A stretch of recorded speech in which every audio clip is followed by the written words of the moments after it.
Bueno, primero quiero empezar dando las gracias por este espacio para compartir parte de la investigación en torno a la gestión de la atención en el diseño contemporáneo. Justamente, esa es la pregunta con la que yo empiezo y que les planteo, que es una pregunta que llevo años haciéndome, que es ¿qué pasaría si diseñamos dispositivos que liberen la atención en lugar de capturarla? Profesionalmente, como diseñadora, veo que cada vez más se está técnica de diseño de cosas que son no solo muy fáciles de usar, sin apenas fricción y además que generen experiencias atractivas, seductoras, dopamina a tope, hasta el punto que sean experiencias que los usuarios o no quieran o directamente no puedan dejar de experimentar. Y esta es una cuestión que durante años me ha dado vueltas en la cabeza y por supuesto se enmarca en esto que se viene llamando la economía de la atención, que ya en los 70 Simon lo mencionaba, pero sobre todo desde los 90 hasta hoy en día vemos que ha cogido más fuerza. Lo que tiene también la economía de la atención es justamente que la atención se convierte en el bien más preciado. Y hay quien dice que es como el nuevo petróleo o el nuevo oro. Y eso nos convierte a nosotros los diseñadores en una suerte de mineros de la atención, ¿no? Y como usuarios también nos convertimos en personas que vivimos en contextos que están completamente llenos de ruido, que estamos en medio de una batalla por nuestra atención, en la que tenemos bits, alarmas, notificaciones todo el tiempo a nuestro alrededor, y en los que además, digamos, a nivel personal tenemos experiencias de estrés, de distracción, de incapacidad para concentrarnos, incluso pánico, etc. Sin embargo, hay personas, incluida yo, que al menos quizás será muy optimista, pero pensamos que hay otra manera de tener esa gran cantidad de información que tenemos que poner a disposición de los usuarios. No me gusta la palabra usuario, pero por ahora la voy a usar. Por ejemplo, encontramos esta proposición de Mark Weixler, que es el creador del padre de lo que es la computación ubicua y también de las tecnologías calmadas, que dice esto: hay más información disponible en descargarse en un paseo por un bosque que en cualquier sistema informático. Y completa diciendo: pero la gente encuentra relajante un paseo entre árboles y frustrante en los ordenadores. Y yo creo que esta observación es muy, al menos para mí, muy esclarecedora, porque me habla de que el problema no es la cantidad de información que disponemos, sino el modo en que la disponemos. Cuando estamos, nosotros no tenemos toda la información en un solo lugar, la tenemos en todas partes, la vemos los árboles, olemos el suelo, sentimos la brisa sobre la piel. Digamos que la información está viniendo desde diferentes lugares, de diferentes maneras, y sobre todo desde diferentes materialidades.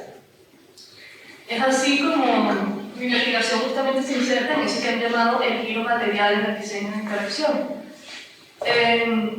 Digamos que en el diseño de interacción la materialidad depende de los paradigmas de diseño vigentes en cada momento. En el pasado el paradigma predominante o tradicional ha sido el de las metáforas, el de las representaciones, y por eso estamos rodeados de archivos, de escritorios, de documentos, etc. Sin embargo, en los últimos años entramos en lo que se llama el giro material, que es un nuevo paradigma que no sustituye el anterior, sino que lo complementa, que en esencia lo que hace es enfocarse en la parte más concreta y material de las interacciones. Entonces, cuando yo veo este giro material, me planteo una cierta hipótesis hasta cierto punto muy simple, que es que el giro material parece un momento ideal, una gran oportunidad para nosotros los diseñadores para hallar maneras de gestionar la atención de una manera distinta. Y además, en ese mismo marco, digamos que ahora con Mónica y con Fernando, conecto un poco allí, en el sentido de que también lo que propongo es justamente que el diseño establezca vínculos con campos que tradicionalmente e intrínsecamente están ligados a lo material. Es decir, digamos, el más obvio, al menos para mí, es las artes. Vamos a encontrar que las artes tenemos concretamente en el arte contemporáneo heredero de las vanguardias artísticas y de la experimentación con el material, es un campo ideal para explorar las materialidades y para hallar nuevas, digamos, ampliar el repertorio de estrategias materiales que tienen los diseñadores. Es un campo que, como ya lo venían hablando antes, está abierto a la innovación con el material. El concepto de los materiales es amplio, es flexible, además siempre hay nuevas materialidades sumándose. Se utilizan los materiales para comunicar ideas muy complejas o incluso muy abstractas, para digamos, transmitir sensaciones, emociones, etc. En pocas palabras, es ideal para esto. Es así como les planteo estos 3 casos de estudio. Voy a ir bastante rápido, pero estos son casos de estudio provenientes de las artes. Los 3 son site-specific, por lo tanto su contexto y materialidades difieren considerablemente y todos son relativamente contemporáneos, han sido hechos en aproximadamente los últimos 20 años. El primero de ellos es el más conocido, The Weather Project, que fue ubicado en 2003 en el Turbine Hall de Tate Modern.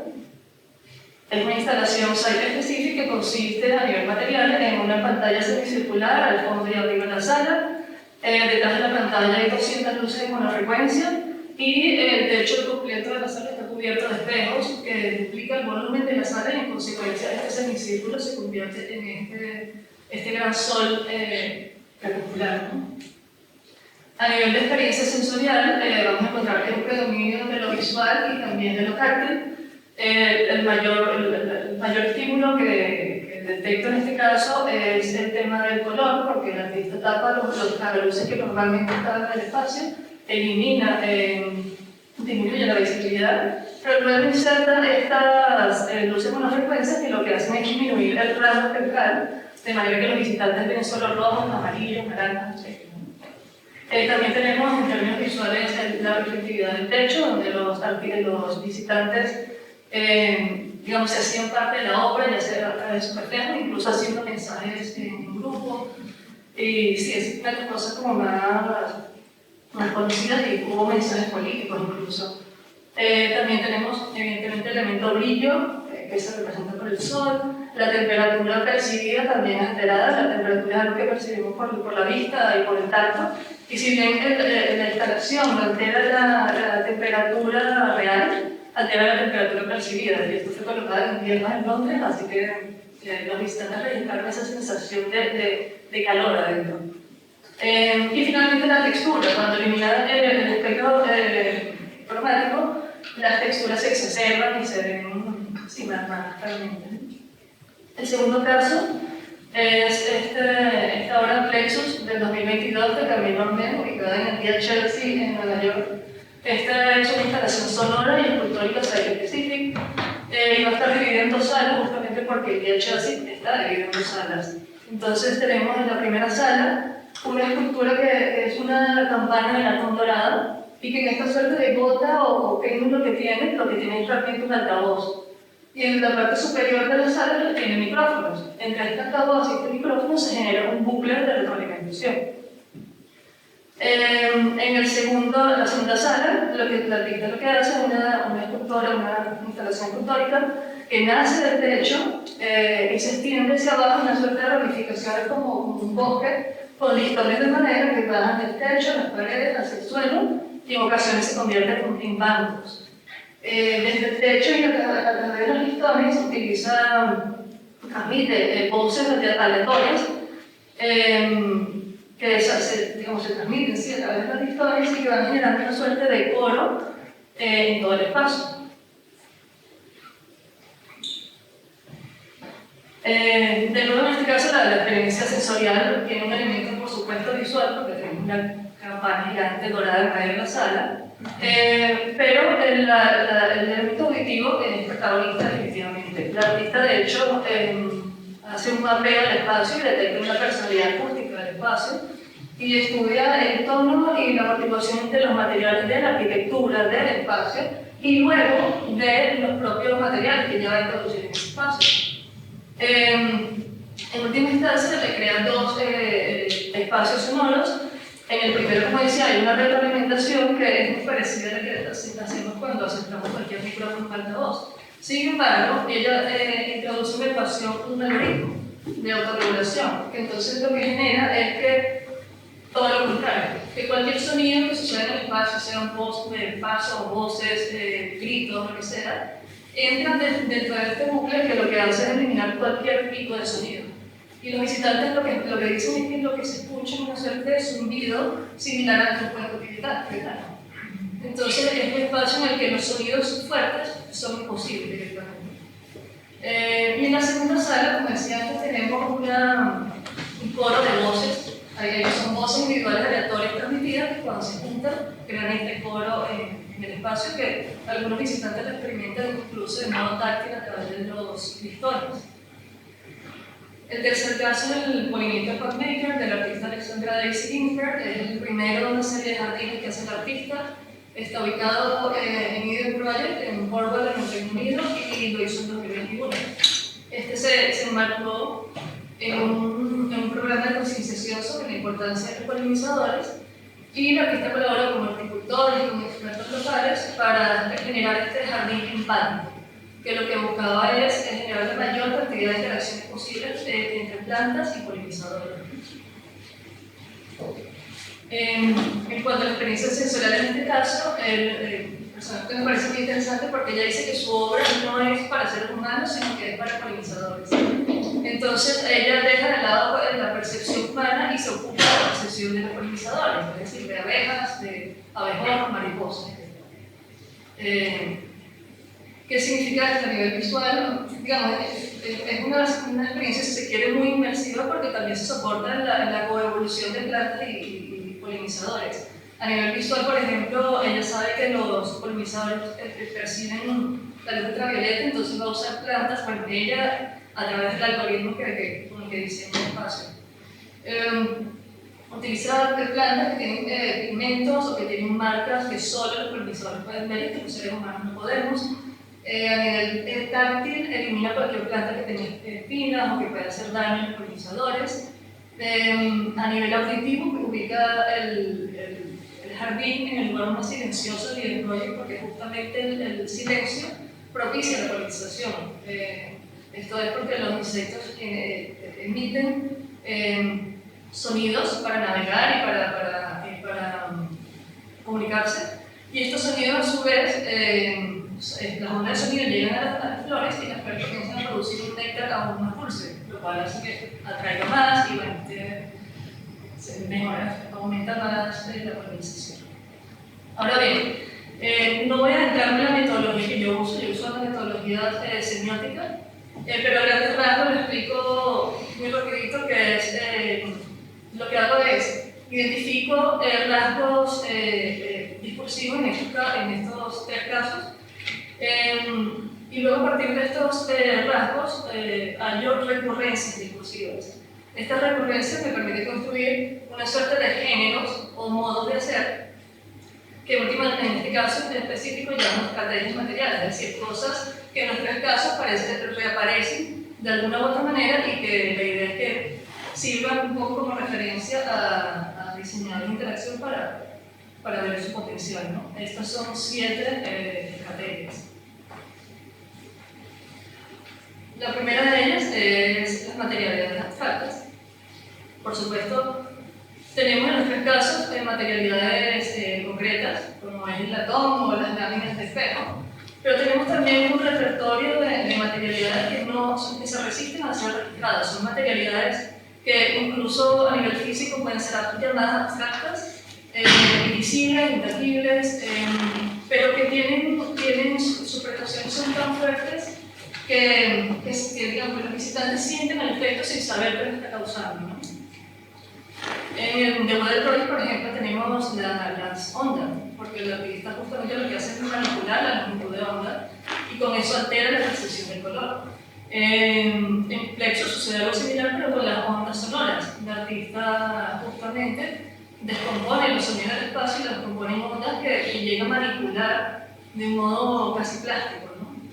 Y lo mismo sucede también por Pollinator Pupmaker, porque el artista llega a este espacio y se pone en contacto con los articulares consultores del Living Project o con expertos en polinización local, incluye también artículos científicos y toda esta información, todo este compendio viene a alimentar un algoritmo que en última instancia lo que hace es diseñar el espacio. Es así como la segunda estrategia es justamente esto, ¿no? La alquimia del algoritmo. Vamos a ver que para la gestión de la materialidad, en estos casos, el algoritmo ocupa un lugar central. Como decía antes, en Texas está muy claro con este algoritmo que regula los sonidos y lo descompone en ondas manipulables. También va a ser el caso en Polymeter PathMaker, donde el algoritmo define espectros formales del jardín y del espacio del jardín. Lo que tiene el algoritmo justamente es que atribuye cualidades materiales a cosas que tradicionalmente no se consideran materiales. Y eso hay un recurso muy interesante. Luego tenemos esta tercera estrategia, que es bastante obvia de algún modo, pero igual que hay un giro material, hay un giro natural en este caso, ya sea porque es un sol, porque es un bosque o porque es un evidente jardín, ¿no? En este caso hay adopciones explícitas o implícitas de estrategias morfogénicas de la naturaleza, por ejemplo la utilización de fibras, la direccionalidad de las formas, también la eficiencia en términos de que utilizan un inventario muy pequeño de materiales para generar muchas funciones o muchas formas. Esto también resulta para mí una de las estrategias más interesantes porque sucede lo que Weiser decía antes, ¿no? Del paseo por el bosque. La adopción de este tipo de estrategias hace que la información llegue a través de diferentes lugares y que por ende la atención tenga la posibilidad de moverse entre diferentes cosas, ¿no? La otra, por supuesto, la aproximación site-specific. En tanto obras de site specific fueron diseñadas para un espacio particular y toman muchas características de ese espacio. En eso que yo venía llamando un pareamiento material, ¿no? Esto implica que al menos algunos de los estratos materiales del espacio pasan a formar parte de los dispositivos, incluso los atraviesan. Y esto es algo que es intencional. Los artistas, en el primer caso tenemos las maquetas que hace el estudio que son para estudiar el espacio, las cualidades materiales, la altura, la luz, etc. En el segundo caso vamos a tener que el artista va a mapear lo que ella llama la personalidad acústica y luego la va a integrar dentro de ese bucle y dentro de sus paisajes sonoros. Y también en el caso del Living Project, el artista va a trabajar con expertos locales, es decir, se va a ocupar de comprender cómo funciona el ecosistema local y si no lo comprende, digamos, se vale del conocimiento de las personas. Esta aproximación site-specific lamentablemente es muy poco común en el diseño de interacción, más aún en el diseño de artefactos digitales. De hecho, la mayoría de las veces que se diseña un artefacto digital, por lo general asumes más o menos en qué situación va a ser usada, pero no a ciencia cierta sabes que va a ser así. Y eso lleva a que haya conflictos con otros dispositivos en el espacio, conflictos con otros sistemas. Un ejemplo típico es la pantalla en el coche, que es una locura, pero bueno, por cuestiones económicas las empresas lo ponen y ya, pero objetivamente es algo que genera mucha distracción, y que demuestra al final de cuentas ese desconocimiento completo de aproximaciones site-específicas como estas, ¿no? De esta suerte de enmarañamiento que sucede, porque lo que sucede que también con este site específico que sucede justamente eso, que ya no es una simple interacción, sino es lo que venimos hablando, que es una interacción, porque justamente lo que está buscando es enmarañar entidades. Y eso también tiene repercusiones en términos de percepción, porque amplifica el repertorio de experiencias. Los usuarios no tienen toda la percepción no se concentra en una sola pantalla, sino que se amplifica hacia todo el espacio en el que estás. Incluso en The Weather Project, vamos a ver que la pieza se extiende y se expande a otros espacios del museo. Y esto de nuevo es muy interesante en términos de diseño de interacción, porque bueno, no solo permitir que la atención se mueva de un lugar a otro, sino del sol a las texturas, de los listones qué sé yo, al zumbido, sino que además tiene mucho potencial en términos de inclusividad en el diseño, porque se diversifica justamente los estímulos y haciéndolo más accesible a personas con diferentes posibilidades, con diferentes percepciones. Otra recurrencia es que los cuerpos ocupan un lugar privilegiado y que son instalaciones que admiten gestos libres del cuerpo. Por ejemplo, en The Weather Pollinator tenemos una corporalidad que se manifiesta a través de la gesticulación, a través del movimiento corporal, ya sea de manos o de polinizadores, pero es así, comienza a hacer formas para verse en el reflejo y ser parte de la obra, y similar a lo que sucede con los polinizadores. Y en eso también tenemos el hecho de que las personas comienzan a hacer, a cantar, a instrumentalizar su cuerpo, y eso también es una manifestación de la corporalidad y de la libertad de los cuerpos en ese espacio. De nuevo, una estrategia muy interesante, no solo porque hace que ya la atención no solo se mueve en el espacio, sino que también se dirige a la experiencia corporal en sí misma. Y la experiencia corporal realmente está enraizada en el momento presente, ¿no? Y eso, de nuevo, tiene mucho potencial. Finalmente, la séptima estrategia son las habilidades artesanas. Ya sabemos que las lógicas de producción de masa han dibujado una línea muy clara entre artesanía y diseño desde hace años. Pero cuando estudio estos casos, hallo que este giro material puede ser una oportunidad para un poco borrar esa línea y, de hecho, retomar ciertas lógicas artesanas con los materiales.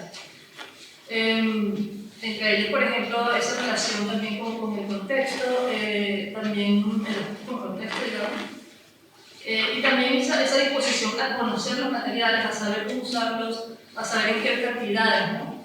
Y esto yo sé que en el contexto contemporáneo no es fácil, no podemos conocer todos los materiales y sobre todo cada día hay más materiales, pero sí es verdad que de nuevo los artistas se dieron a la tarea de hacer maquetas, de hacer prototipos, de mapear, de consultar con expertos locales, y eso es una disposición a conocer el material que personalmente pienso que es muy necesaria en el diseño, de interacción humana en el diseño. Así es como planteo estas 7 recurrencias. En ningún caso son principios, para nada, en lo absoluto. Son más bien áreas a explorar. Y creo que pueden servir justamente para hacer esto, para ampliar el repertorio de estrategias que tienen los diseñadores contemporáneos, de nuevo, en el marco de este giro material. Ejemplo de este tipo de exploraciones son estas imágenes generadas con inteligencia artificial, que son resultado de un taller de diseño especulativo y diseño para la calma, en el que los participantes justamente lo que hicieron a partir de estos 7 recurrencias, imaginar dispositivos que gestionaran la atención de una manera más consciente y que en última instancia intentaron provocar la sensación de una experiencia más de calma, ¿no? En lugar de una experiencia simplemente seductora y casi adictiva. Yo creo que esto es, más allá de qué tan viables o no sean estos dispositivos en concreto, creo que esta es una conversación en un espacio que se tiene que abrir en el diseño de interacción contemporáneo, que es esto de cómo gestionamos la atención de las personas, y porque potencialmente es uno de los desafíos más grandes que tenemos como diseñadores en el siglo XXI. Ya, gracias.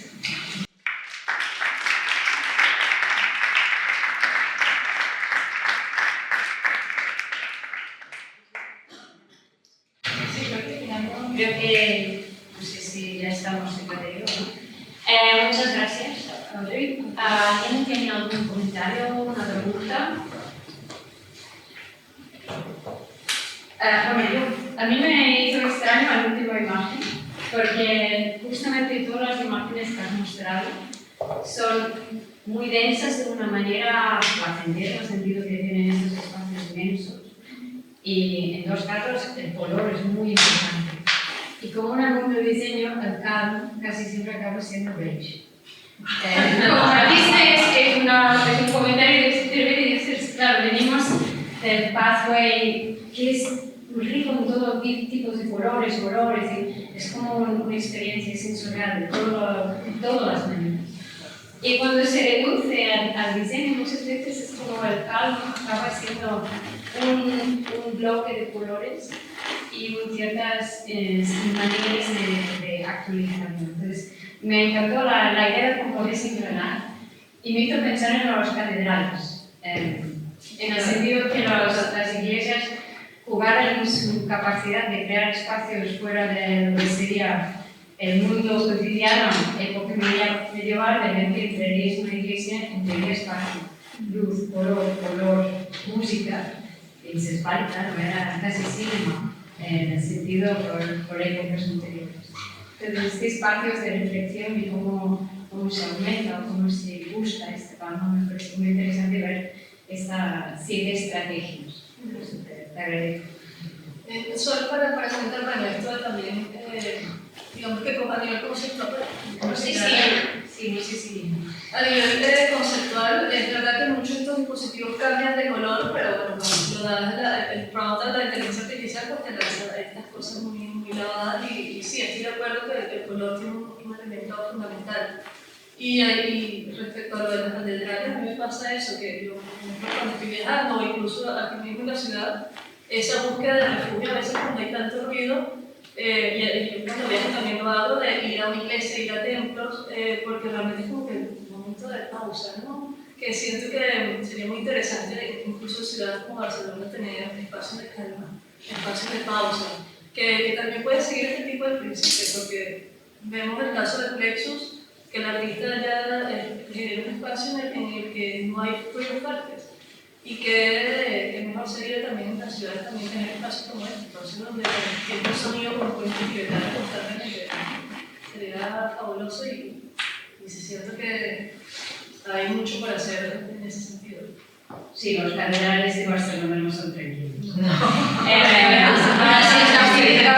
turistas pues no hay. Pero sí que hay laberintos o el jardín histórico de Barcelona también es muy tranquilo. Entonces, hay espacios, curiosamente la mayor parte son vegetal, que no son jardines, y muchas veces no son las súper conocidas. Pero sí que hay algunos espacios que se pueden encontrar para unir de la odisea de lo que es Barcelona.